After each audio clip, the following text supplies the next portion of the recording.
Thunder doesn't shake this night, snow does. Heavy flakes whip across the quiet Minneapolis streets, piling against the door of a lone cabin at the edge of the town. Inside, a former Navy SEAL warms his hands by the fire, his loyal German shepherd resting at his feet. It should have been a peaceful Christmas Eve, the kind he hasn't felt in years. Then comes the sound that shatters everything. 3 faint knocks, soft, weak, almost swallowed by the storm. Nobody knocks here, not neighbors, not strangers. When the door opens, every breath in the room freezes. A little girl, no more than 7, stands shaking in the blizzard. Dark hair soaked, bruises staining her pale face, and a torn pink blanket clutched to her chest as if it's the only thing keeping her alive. Her voice is barely a whisper, but the words cut straight through him. They took my mama. What happens next will test courage, compassion, and the meaning of family on the coldest night of the year. Before we continue, tell us where you're watching from. And if this story moves you, please share it, leave a comment, and make sure you're subscribed, because there's more waiting for you tomorrow. Snowfall on Christmas Eve, and the lonely soldier winter air pressed against the quiet outskirts of Minneapolis, cold enough to make the wooden houses shiver beneath layers of drifting snow. Daniel Hayes stood alone in his small timber cabin at the end of Harlan Street. At 40, he carried himself with the quiet gravity of a man who had lived through storms far harsher than the one coating the world outside. He was tall, with shoulders shaped by years of forced endurance, and a gait marked by the lingering injury in his left knee. His face was angular, his beard trimmed short, his eyes a deep, steady brown that held more memory than light. There was a calm discipline in him, but also the faint ache of someone who had lost more than he ever spoke aloud. Shadow, his 5-year-old German shepherd, lay near the hearth. The dog's coat was dark sable, the kind that caught firelight and turned it into molten bronze. He was large but composed, the kind of creature who moved as if every step required thought. His ears twitched at the crackle of the fire, then settled again. The black service harness strapped across his shoulders bore the words, "Service Dog. Do not pet." Shadow wore it with pride, but also with a certain softness whenever Daniel's hand brushed his fur. They had saved each other more than once, on battlefields and in the quiet aftermath of battle. Outside, Christmas lights glowed along neighboring porches. Inside, Daniel stirred a mug of hot cocoa, a simple ritual he performed every night in December.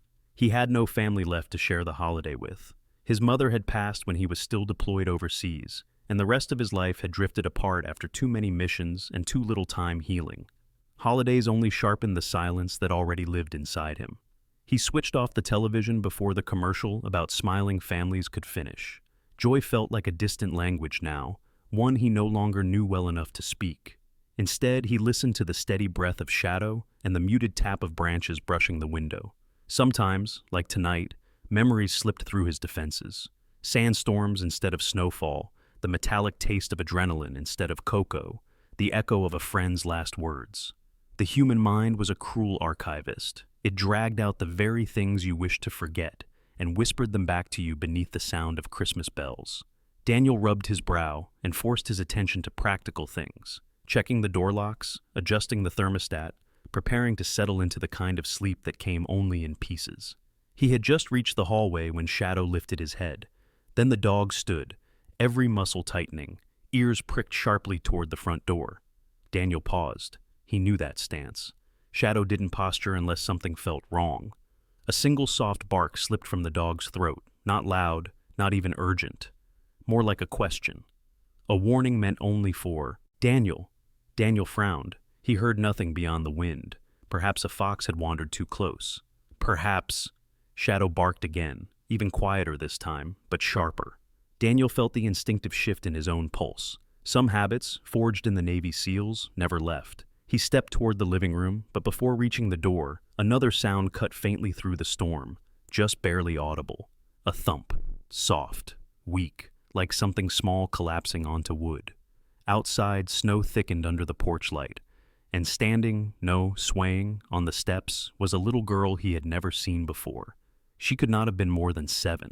Her hair was tangled and wet from the snowfall, clinging to her pale cheeks. A thin, torn coat hung crookedly from her small shoulders, the fabric ripped at the seams. Her pants were streaked with dirt and smudged blood. A bruise darkened one cheek, no larger than a thumbprint, but cruel enough to twist Daniel's stomach. She hugged a filthy pink blanket against her chest. Its edges were frayed, threads dangling, as though she had held it through countless nights of fear. Her lips were turning purple in the cold. Each breath shuddered out of her, clouding the air in fragile little bursts. Her eyes, wide, dark, trembling, searched the dim window as if begging the house itself to open its arms. She tried to lift her knuckles to knock again, but the motion faltered halfway. Her small body wavered, her head dipped. Snow collected on her lashes like tiny shards of glass. Inside, Shadow barked one more time, a low and urgent note. He nudged the hallway wall with his paw, as if demanding Daniel move, but Daniel stood frozen. For a heartbeat, he wasn't in Minneapolis anymore. He was thousands of miles away, hearing a medic cry for help, seeing another small figure collapse in sand instead of snow. Trauma had its own clock, its own laws. Sometimes it dragged you into the past without permission. The girl's knees buckled. The pink blanket slid sideways from her grasp. Her hands still clung to it, weakly, trying not to lose the only warmth she carried. Her body tilted toward the green-painted door of the lonely soldier. And in that suspended moment, between the fall and the impact, between life and risk, between memory and action, no one yet knew whether Daniel Hayes had heard the bark in time to save her. The girl in the pink blanket and the cry for help in the snow. Shindo nudged Daniel's leg again, firmer this time, his dark eyes fixed on the front door as if urging the soldier to move. Daniel blinked, the weight of old memories loosening its grip. Then he heard it clearly, a faint whimper, thin as paper, carried by the wind slicing across the porch. He reached the door in 3 long strides and pulled it open. Cold air surged inside like a living thing, and there she was. The little girl lay curled on the wooden steps, arms wrapped tightly around a filthy pink blanket, her small body trembling uncontrollably. The bruises on her cheeks seemed darker under the porch light. Frost clung to her hair. Her lips were cracked and bleeding from the cold. She looked as though she had fought the storm as bravely as a child could before her strength gave out. Shadow stepped into the doorway, positioning himself in front of her with a silent authority only a trained service dog possessed. The shepherd's tail stilled, his posture tall and alert, as though he were counting the shadows around them. Daniel knelt and scooped the girl into his arms. She weighed almost nothing. A chill sank through his coat and into his bones, but beneath that was another sensation. Fury, sharp and sudden, like winter lightning. Inside, he placed her near the hearth, where the fire glowed low and steady. The room filled with the familiar scent of pine leaves and wool blankets, a stark contrast to the icy dread that still clung to her skin. Daniel grabbed a thick throw, wrapped it around her carefully, and checked her pulse with the practiced instinct of a man who had tended to wounded teammates in darker corners of the world. Her breathing was shallow, but it steadied with warmth. Shadow settled beside her, massive and protective, the heat from his body seeping into her like a second blanket. He lowered his head to her knee, watching her as if he could will her back to safety. Minutes passed before the girl stirred. Her lashes fluttered against her cheeks. When she opened her eyes, they were large, dark, and rimmed with fear. Daniel crouched beside her.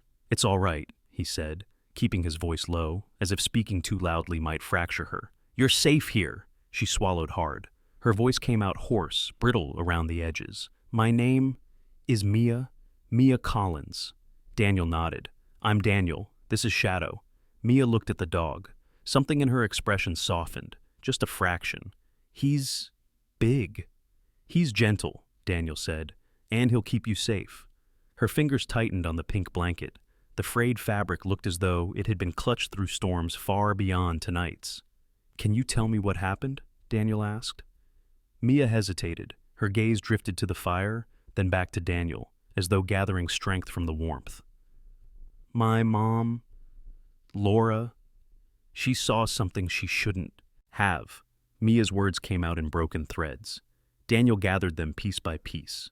Laura Collins, Mia's mother, was a woman in her mid-30s, small-framed, warm-skinned, with dark hair she usually tied back while working long shifts at a local restaurant. She was known by neighbors as kind but often tired, someone who moved with the unsteady grace of a single parent doing everything at once.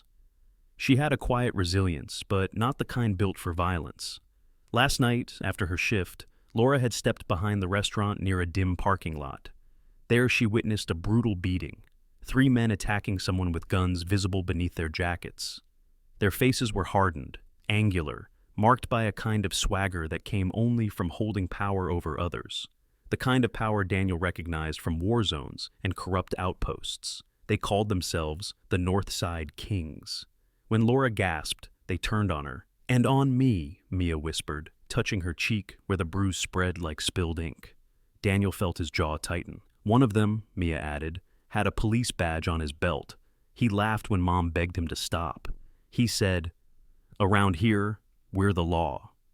Daniel inhaled sharply. He had seen that kind of corruption before, the kind that rotted institutions from the inside. It never stayed small. It spread like frost. Mia explained how her mother had been dragged away. In the chaos, Laura pushed a crumpled slip of paper into Mia's hands. "Find the soldier with the big brown and black dog," Mia recited, tears gathering. "Find Daniel Hayes." Months earlier, during a storm, Daniel had stopped to help fix their stalled car. Laura remembered the calm in his voice, the steadiness in his movements, the gentle way Shadow leaned into Mia to comfort her. Some people leave impressions that linger when danger comes. Mia had waited until the men left, then ran, through alleys, snowbanks, and frozen sidewalks, following her mother's directions until her legs buckled. Daniel sat back on his heels, thinking. The police couldn't be trusted, not if one of the attackers carried a badge. If they reported this to the wrong officer, Laura would disappear before sunrise. Shadow shifted, placing one paw on Mia's blanket, as if claiming her. The girl looked at Daniel, eyes trembling. "They'll hurt her," she whispered. "They'll hurt us both." Daniel didn't answer right away. Years of training told him to measure every decision. Years of loss told him what inaction cost. Shadow gave a low, mournful whine and lifted his head toward Daniel, eyes burning with expectation. Daniel exhaled slowly. "All right," he said at last, voice firm. "You're staying here tonight, and tomorrow." He met Shadow's gaze. The dog stilled, ready. "We find your mother." The wind pressed against the windows. The fire crackled. Mia clutched her blanket tighter, and in that small cabin lit by Christmas embers, Daniel Hayes made a silent promise, one that would drag him back into a world he thought he'd left behind. Tracks through the frozen city. Dawn had not yet touched Minneapolis when Daniel stepped out into the brittle air, the world still draped in a gray-blue hush. Snow creaked beneath his boots, as if warning him that every step forward would lead deeper into trouble. Shadow walked at his side, posture tall and controlled, his breath coming out in slow puffs of white. Daniel tightened the service harness around the dog's shoulders. Shadow's ears lifted, eyes sharpening with instinct. "Find her," Daniel murmured. Shadow lowered his nose to Mia's pink blanket, inhaled deeply, then turned toward the road with a steady, determined stride. They followed. The first trail led to the back lot of an aging restaurant, its sign missing several letters, so only a flicker of neon remained. Snow had fallen thick overnight, but not thick enough to bury all traces. There were tire tracks, fresh within a few hours, along with boot prints stamped heavy and wide. Daniel crouched and brushed his glove over the impressions. Steel-toed, size large, military surplus style, men trained to kick hard. Shadow sniffed along the perimeter, tail straight as an arrow. He tugged Daniel toward a frozen canal that cut behind the parking lot. That was where Mia had said the gray van sat idling. Daniel scanned the space. Oil spots, footprints, a cigarette butt crushed by a heel. The faint smell of gasoline and exhaust lingered even in the cold. Shadow gave a low chuff, signaling he had more to follow. The next location was an abandoned gas station, sitting crooked beside a chain-link fence. The convenience shop's windows were shattered, and the only sign of life was a set of partial tracks near the pump island. Daniel found a broken plastic ID card half buried in the snow. It belonged to a young man, Eric Dalka, judging by the faded name, mid-20s, chiseled jaw, buzz-cut hair, the kind of face that looked earnest in photos but hardened easily under pressure. The corner of the card bore a smear of black marker, a small, crude crown, a Northside Kings marker. Dalka, Daniel recalled, had once been mentioned in a police blotter as a low-level enforcer, angry kid from a rough neighborhood. Had a reputation for exploding at the slightest push, especially after his older brother overdosed 2 years earlier. Pain, Daniel knew, could twist a person faster than violence itself. He pocketed the card. Shadow pulled again, leading him along a corridor of warehouses near the railroad tracks. The wind there felt sharper, slicing between the buildings in narrow gusts. Graffiti sprawled over brick walls, most of it chaotic. some of it bearing the same crown symbol. A train moaned distantly, its wheels grinding a slow metallic rhythm. Inside one storage yard, Daniel spotted movement, a tall man in a heavy coat leaning beside a stack of pallets. When the man turned, Daniel recognized the long, scarred jawline and pale blue eyes. Rourke? Sergeant Michael Rourke, a former military police officer Daniel had served alongside in Kandahar, straightened with a tired smile. He was in his late 40s, rugged, with a build like a carved stone pillar. His dark blonde hair had thinned since Daniel last saw him, and the lines around his eyes folded deeper when he studied Daniel with quiet relief. "Hayes," he said, voice gravelly from years of dust, smoke, and shouting commands. "Heard you were back in the city." Daniel cut to the point.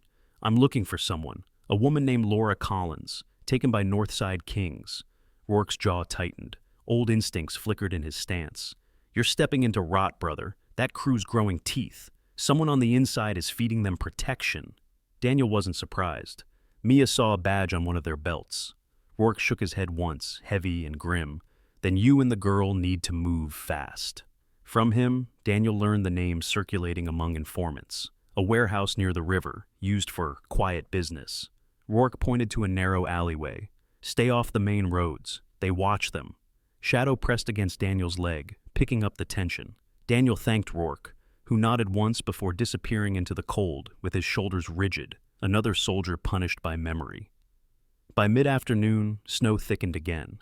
Daniel kept one eye on the mirrors as he drove. Mia safely left with his widowed neighbor, Mrs. Eleanor Green, a woman in her 70s with soft silver hair pinned into a bun and a body as slight as dried willow. She was gentle, warm, and known for her stubborn refusal to leave the neighborhood she'd lived in since the 1970s.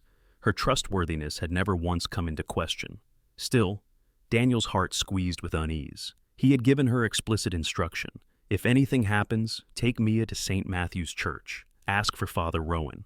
Father Samuel Rowan, a tall, lean man in his early 50s, carried an air of calm shaped by years of military chaplaincy. He had kind gray eyes, streaks of white in his beard, and a habit of listening with the seriousness of someone weighing souls rather than words. Daniel trusted him without hesitation, but now someone else trailed them. A black SUV had slid in behind Daniel's truck somewhere near Hennepin Avenue. Its windows were tinted dark. Its grille carried the look of reinforced steel. When Daniel slowed, it slowed. When he turned, it turned. At the next intersection, the SUV made its first attempt, swerving close, trying to edge Daniel toward a snowbank. Daniel's pulse steadied, not quickened. His hands tightened on the wheel. Shadow rose in the back seat, posture rigid, teeth faintly bared as he locked onto the dark shape of the SUV. 2 more attempts followed before Daniel executed a sharp maneuver, braking, cutting right, then accelerating through an unplowed alley the SUV couldn't squeeze into. Snow sprayed behind the truck as they made their escape. Only when they reached the Riverside Industrial Zone did Shadow sit back down. The final trail ended at a warehouse near the frozen water. Its metal siding was dented from years of neglect. A makeshift curtain glowed dim yellow behind a cracked window. Laughter, coarse and harsh, drifted through the thin walls. Christmas music played from an old radio inside, the melody warped and unsettling. On the steel door, someone had spray-painted a crude crown. Shadow stared at it, hackles rising. Daniel exhaled. "This is it," he whispered. "She's inside." But there were many of them, armed, alert, and only hours remained before Christmas morning. The Christmas night rescue snow drifted sideways across the warehouse district, carried by a wind sharp enough to sting exposed skin. While most of Minneapolis gathered around warm fires and glowing trees, Daniel Hayes moved through the night like a shadow shaped from the cold. His navy coat brushed against his knees, snowflakes melting on the worn fabric. Every motion he made was controlled, deliberate, the instincts of a former SEAL rising to the surface as naturally as breath. Inside Daniel's cabin earlier that evening, the plan had been simple only on paper. He ran a hand over the old tactical radio he still kept from his service years. Its metal casing was scratched and the antenna bent, but it still worked. He checked his sidearm, the blade sheathed in his boot, and the flashlight clipped to his belt. Shadow stood steady beside him, the harness snug against his powerful Wii. His amber eyes were alert, almost solemn, as if he sensed that this mission held no margin for error. Daniel had contacted the one person within law enforcement he trusted, Detective Grace Miller. Grace, in her late 30s, stood out in any precinct. She had sharp hazel eyes beneath dark brows, a narrow, determined jawline, and a streak of silver running through her chestnut hair, a mark earned during an undercover operation gone wrong years earlier. She carried herself with a firm, steady resilience, the kind shaped by endless nights reading crime reports and even more watching people fall apart. Her loyalty ran deep, and so did her sense of justice. She owed Daniel her life from their time overseas, when she had served as a military police officer caught in the wrong alley at the wrong moment. He never let her forget that debt, not out of pride, but because he trusted it more than any badge in this city. Now, Grace waited inside her unmarked SUV several blocks from the warehouse, eyes on the industrial skyline, breath fogging the windshield. Her job was to call in federal support the moment Daniel secured evidence. She'd told him there were leaks in the local force, officers compromised by the Northside Kings. He had believed her without needing proof. Daniel and Shadow approached the first guard silently. The man leaned casually against a stack of crates, tossing a cigarette butt into the snow. He was tall, gaunt, with pockmarked skin and a thin beard that failed to hide a cold cruelty in his eyes. Before he realized there were figures moving in the darkness, Daniel wrapped an arm around his throat, lowered him carefully to the ground, and zip-tied his wrists. Another guard came into view, a shorter, broad-shouldered man with a crooked nose and a knitted cap tugged low. Shadow crept low to the ground, each muscle taut. At Daniel's hand signal, the dog lunged forward, jaws clamping onto the man's wrist just as he reached for a weapon. The guard cried out, but the sound was swallowed quickly as Daniel tackled him, driving him into the snow. A few swift movements later, and the man was unconscious, his gun kicked far out of reach. Inside the warehouse, the temperature grew warmer from rusted heaters along the walls. Machinery oil scented the air. Their footsteps were muted by years of grime layered across the concrete. Christmas music, a warped instrumental version of Silent Night, played from a battered speaker, its melody disturbingly serene against the backdrop of violence. Daniel peered around a corner and found a small room lit by a single flickering bulb. Laura Collins sat tied to a chair, her appearance clawed at Daniel's chest. She was in her mid-30s, petite, with dark shoulder-length hair matted against her bruised face. Her eyes were swollen, lips split, and a welt ran from her temple to the edge of her jaw. Yet there was something fierce beneath her pain, an endurance that had carried her long enough for Mia to escape. Her hands trembled slightly, but she lifted her chin when she heard the door creak. Across from her stood a man with a shaved head and a thick neck, his arms marked by tattoos of crowns and jagged lines. He spoke into his phone, voice low and awfully calm. "Yeah, we'll finish her before sunrise. Don't worry." Daniel's blood chilled. He signaled to Shadow, 2 fingers, downward sweep. Shadow burst into the room with controlled precision. His jaws snapped onto the gunman's forearm, forcing the weapon free. The thug screamed, staggering back, knocking over a metal table. Daniel surged forward. The second guard rushed in, a stocky man with a patchy beard and a scar splitting his right eyebrow. But Daniel caught him with an elbow to the ribs before slamming him against the wall. The third charged with a knife, his face twisted with desperation. Daniel sidestepped, grabbed the man's wrist, and executed a takedown so fluid it looked rehearsed. Alarms erupted, shouting, heavy boots echoing down metal hallways. Shadow released the first guard only after Daniel shouted the command. The dog positioned himself at the doorway, stance wide, teeth bared in a protective snarl. Daniel cut Laura free. "We have to move." She staggered when she rose, but he steadied her. "Mia," she whispered, voice trembling from more than pain. "She's safe," Daniel said. "We need to keep it that way." They hurried down the corridor as gunfire cracked behind them. Daniel shoved open a side exit, pushing Laura through just as Shadow leapt backward and snapped at the legs of a man trying to pursue them. Outside, the night vibrated with approaching sirens, multiple units, multiple agencies. Grace had done her part. Daniel guided Laura behind a rusted shipping container. Snow drifted around them in soft spirals. The sky glowed with flashing red and blue as federal vehicles swept into the lot. Shadow pressed against Daniel's hip, panting hard but ready for more. Grace emerged from the headlights, breath clouding the air. She met Daniel's gaze with a brief, fierce nod. For the first time that night, Daniel allowed his shoulders to drop. They had won this part. But he knew the legal battle, the the real dismantling of the Northside Kings was only beginning. Still, on this Christmas night, one woman had been pulled back from darkness, and that was enough. Lights on the tree in a new sanctuary. No drifted past the window in soft spirals, the kind that made the world outside look hushed and newly washed. Months had passed since the raid on the warehouse. The Northside Kings had been dismantled piece by piece through coordinated arrests and federal indictments. Several corrupt officers were stripped of their badges, their names splashed across evening news cycles. Laura's testimony, combined with the evidence Daniel had secured, formed the backbone of a case that no defense attorney could twist into shadow. Detective Grace Miller was reassigned to a specialized federal organized crime task force, a promotion she carried with a restrained pride. She still wore her dark suits and her practical boots, still pulled her chestnut hair into the same efficient knot. But there was a brightness to her now, a renewed sense of mission. Grace often joked that Daniel had ruined her chances of retirement by reminding her why she'd joined the force in the first place. Daniel Hayes, however, had stepped into an unexpected role. His small cabin on the snowy edge of Minneapolis had begun attracting quiet visitors. First a mother needing a place to hide for a night, then a teenage boy whose father's anger left marks no one else bothered to see. Then a runaway girl who trusted Shadow before she trusted any adult. Word traveled quietly through community shelters, churches, and late-night phone calls among social workers.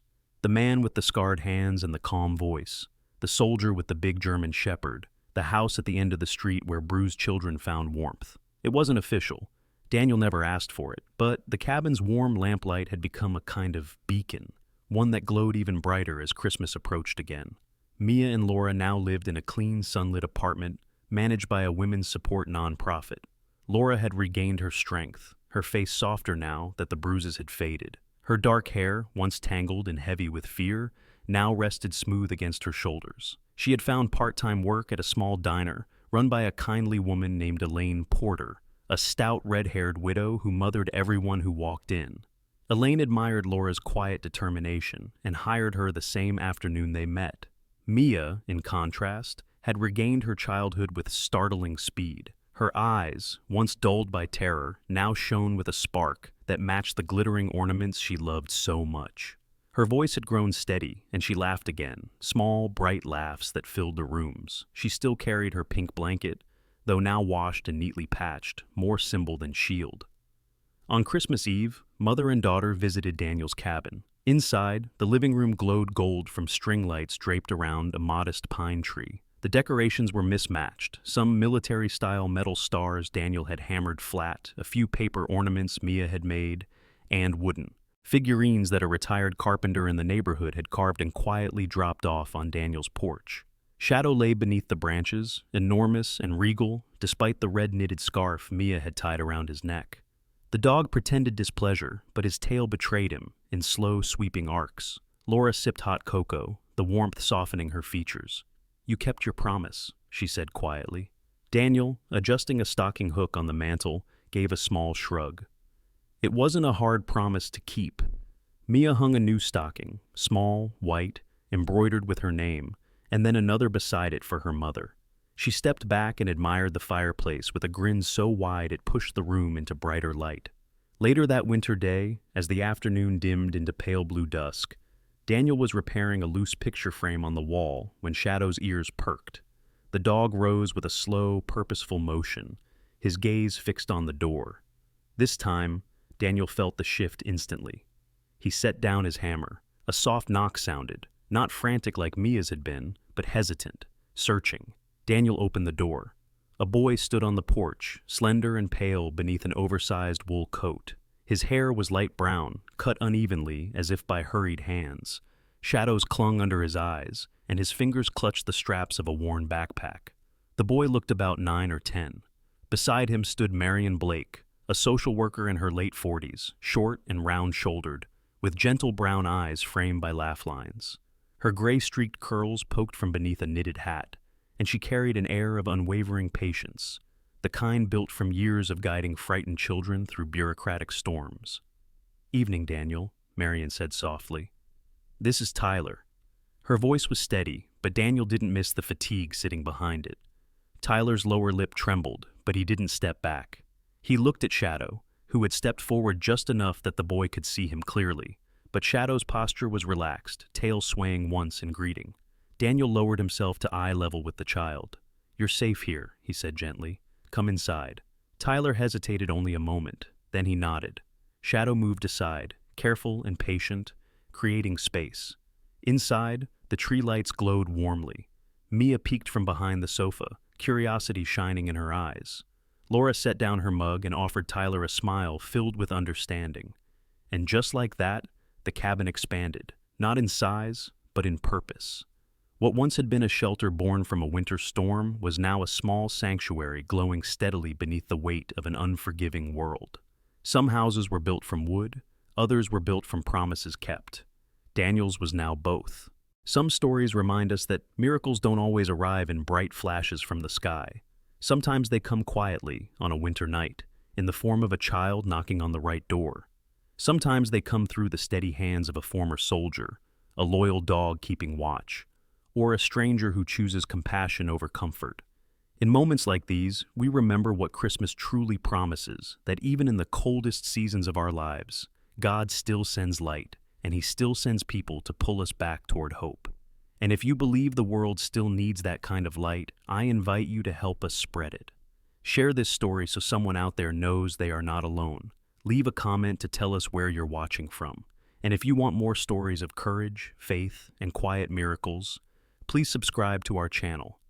May God bless you, keep you safe, and place gentle protections over the ones you love. May He guide you in every season, just as He guided the small footsteps on that snowy Christmas night.